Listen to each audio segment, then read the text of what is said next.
to be a season low 7 turnovers. You take care of the ball, you give yourself a chance, right? 13. Stephanie White just sent a message, and Caitlin Clark was not in the building to receive it. The Indiana Fever head coach stepped to that post-game podium after a win over the Las Vegas Aces, and the very first thing she did, the absolute first thing she chose to highlight, was the turnover number. 7 turnovers, a season low, and Caitlin Clark, the player most publicly associated with turnovers on this roster, was sitting out. You do the math. Welcome back. This is RM Run, and today we are pulling apart the most deliberate, most calculated, most undeniable coaching message in the WNBA this season. And we are going to make sure you do not miss a single word of it. To play without Caitlin Clark. They built a team to play without Caitlin Clark better than they built a team to play with. Let me be entirely clear about what is at stake here. This is not a conspiracy theory. This is not fans reading too deep into a harmless post-game speech. What Stephanie White did in that locker room, on camera, with reporters present, is the kind of move that coaches make when they have already decided something and they want the world to start catching up to their thinking. Coaches do not accidentally emphasize statistics. Coaches do not randomly single out one specific category. One category that happens to be the most discussed weakness of your most famous player, and trumpet it to the entire team in a public setting unless they are making a point. And the point Stephanie White was making was brutal and deliberate, and it landed exactly the way she intended it to land. 7 turnovers, season low, and the franchise's most valuable marketing asset was not on the floor to hear it. That silence is the loudest thing that has happened in Indiana all season, and every single person watching this video needs to sit with that for a second before we go any further. Caitlin Clark better than they built a team to play with her. I think it's very apparent. I think it was intentional. I think it's very intentional what they've done. And Here is what actually happened. The Indiana Fever beat the Las Vegas Aces. That is the win. That is the headline. But the Aces, let us be completely honest about this, were a shell of themselves in that game. Asia Wilson was not her dominant self. Kennedy Carter looked checked out. Chelsea Gray was moving like the season could not end fast enough. Jewel Lloyd, who has had her own struggles, was not a factor. This was a Las Vegas Aces squad that was mentally already on vacation, already counting down to the break, already somewhere else entirely. And the Fever won. Good. Fine. A win is a win. But the opponent's condition matters enormously when you are evaluating what that win actually proves.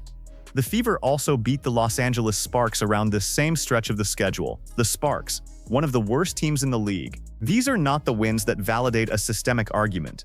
These are the wins you get when the schedule hands you a soft spot and your guys show up. That context is not optional. That context is the entire story. And yet Stephanie White stood at that podium and she spoke about those wins as though they represented a revelation, as though the Fever had just unlocked something profound about their identity, as though the absence of Caitlin Clark had revealed a cleaner, more efficient version of the team that had been hiding underneath the whole time. She highlighted the offensive rebound numbers, 39-30. She walked through the defensive progression quarter by quarter, how they held the Aces to 62% shooting in the first quarter, 45 in the second, 40 in the third, and then that dominant third quarter where Indiana outscored Las Vegas 26-14. All of that is real. All of that happened. But the framing, the deliberate surgical framing, was unmistakable. Now here is the part that you cannot explain away. Of all the things Stephanie White could have led with in that locker room speech, of all the accomplishments she could have chosen to celebrate first, she chose turnovers. 7 turnovers, a season low. She said, and I want you to hear this directly from her own mouth, because this is not something I am paraphrasing or spinning. This is the coach of the Indiana Fever, in her own post-game locker room, with cameras rolling. Don't take my word for it. Listen to exactly what she said. This has to be a season low 7 turnovers. You take care of the ball, you give yourself a chance, right? 13. She said it, with cameras rolling. In a room full of players and reporters and staff. I'm sure this has to be a season low, 7 turnovers. You take care of the ball, you give yourselves a chance. 7 turnovers, season low. That is the first thing out of her mouth after a win. Not the third quarter run, not the rebounding, not the defensive intensity. Turnovers. The one statistical category that has followed Caitlin Clark like a shadow since the day she entered this league. The coach knew exactly what she was saying. The coach knew exactly what every single person in that room was going to think. And she said it anyway. That is not an accident. That is a statement. Let me now explain to you precisely why this matters beyond the surface-level shade read. Because there is a much deeper and more alarming story underneath this moment, and the mainstream conversation is not going to tell it to you. Pass 1. The tactical reality of that game. The Fever won with a season-low turnover number, yes. But let us interrogate who was running the point guard position in Caitlin Clark's absence. Raven Johnson got the bulk of those minutes. Raven Johnson, who by any honest assessment had an okay game at best. And Ty Harris, 4 points in 26 minutes. 4 points in 26 minutes. That is not a point guard who is elevating your offense. That is a point guard who is surviving. The Fever's offense in that game did not look like a well-oiled machine running at peak efficiency. It looked like a team that got away with something against an opponent that had emotionally clocked out. The turnovers were low because the pace was low, the creation was low, and the aces were not pressing or trapping or doing anything to force live ball mistakes. You do not get to credit your point guard depth for a low turnover game when the opposing defense is not making any effort to generate turnovers. That is not a system working. That is a schedule gift being cashed in. Pass 2. The pattern of behavior that has been building all season. This is not the first time the conversation around the Indiana Fever has drifted toward the idea that the team functions better when Caitlin Clark is not the primary engine. This narrative has been circulating in certain corners of WNBA discourse for weeks. And what is alarming, what is genuinely alarming, is that Stephanie White has not gone out of her way to shut it down. A head coach who is fully committed to her franchise cornerstone does not give post-game speeches that can be reasonably interpreted as shade at that cornerstone. A head coach who believes in her best player does not let the team is better without her conversation breathe and grow and find oxygen. You either stamp it out immediately and loudly, or your silence is its own form of endorsement. Stephanie White has been silent, more than silent. She has been providing the kindling. Think about the way this franchise has been constructed. Think about the roster decisions, the rotations, the public messaging.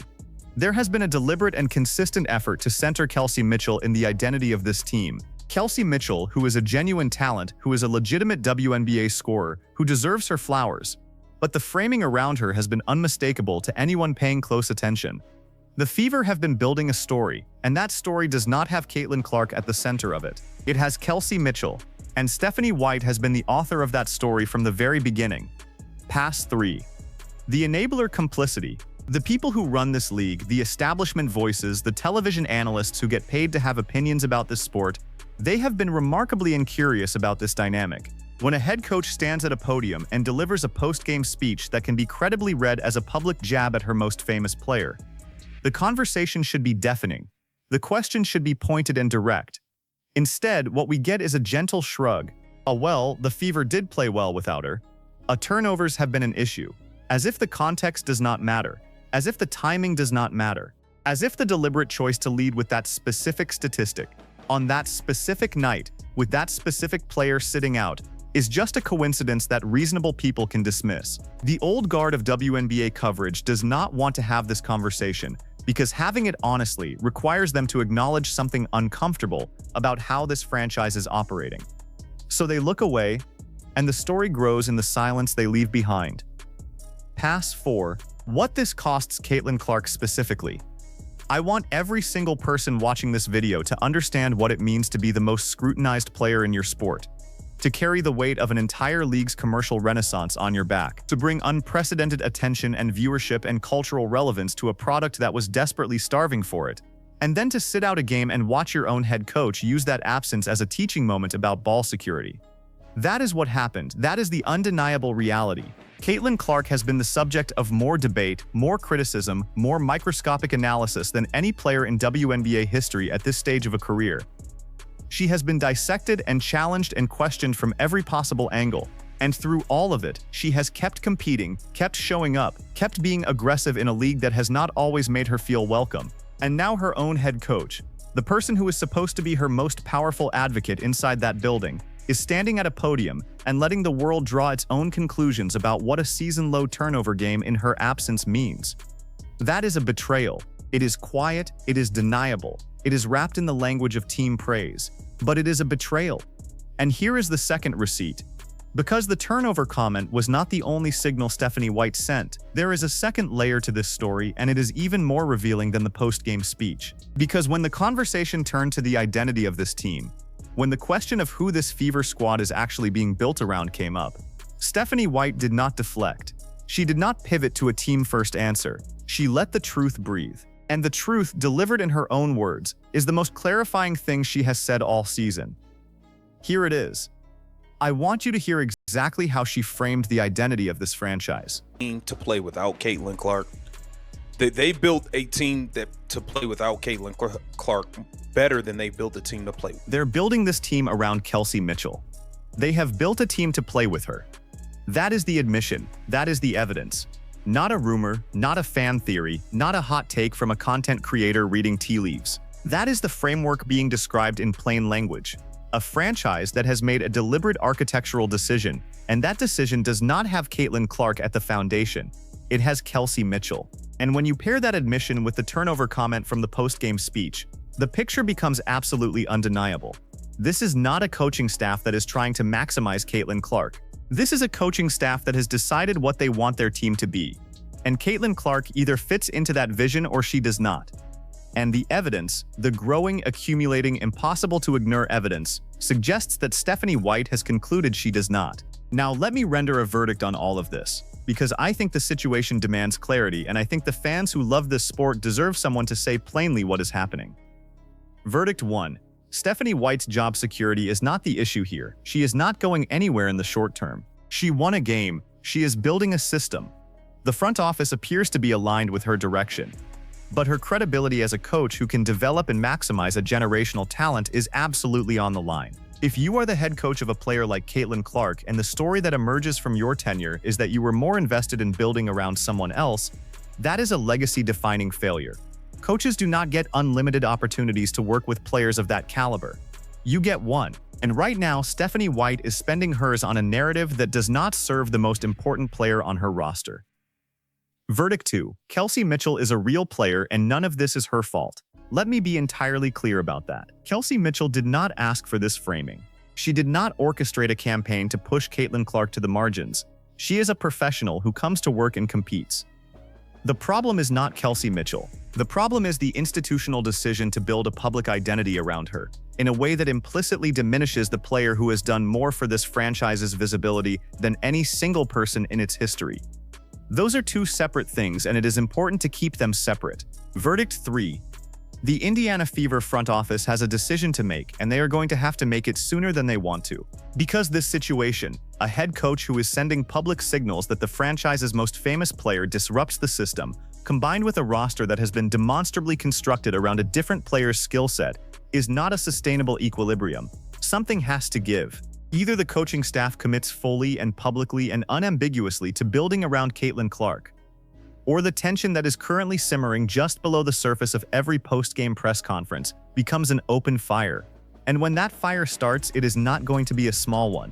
The attention that Caitlin Clark has brought to this league means that every single development in this story will be covered by outlets that do not normally cover the WNBA. Every press conference, every rotation decision, every subtle comment about turnovers, all of it will be examined and amplified in ways that this franchise is not prepared for. Verdict 4.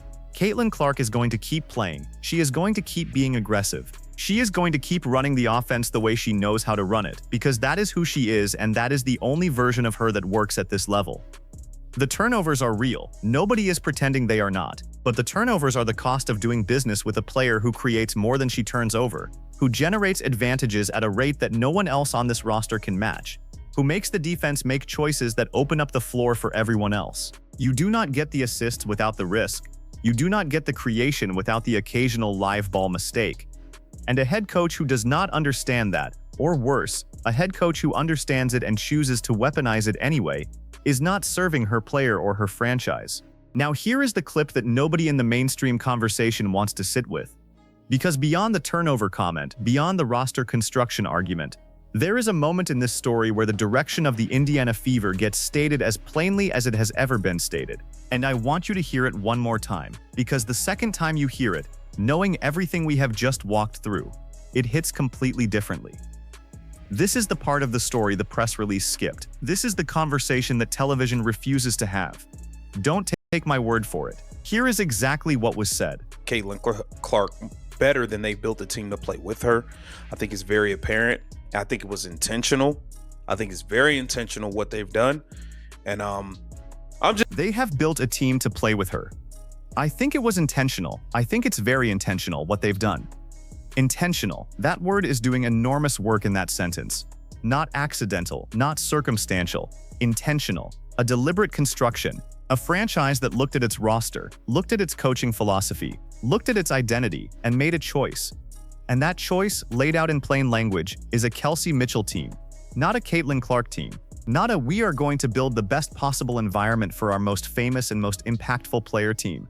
A Kelsey Mitchell team. Said out loud, on camera, with total confidence.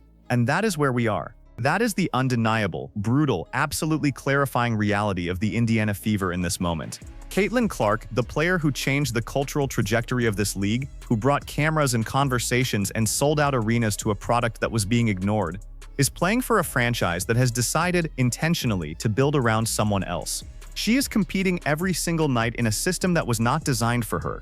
She is absorbing the public criticism about turnovers while playing in an offensive structure that puts her in positions that generate exactly the kind of live ball pressure that leads to turnovers. And when she sits out, her own head coach steps to the podium and uses the turnover number as the headline of the victory speech.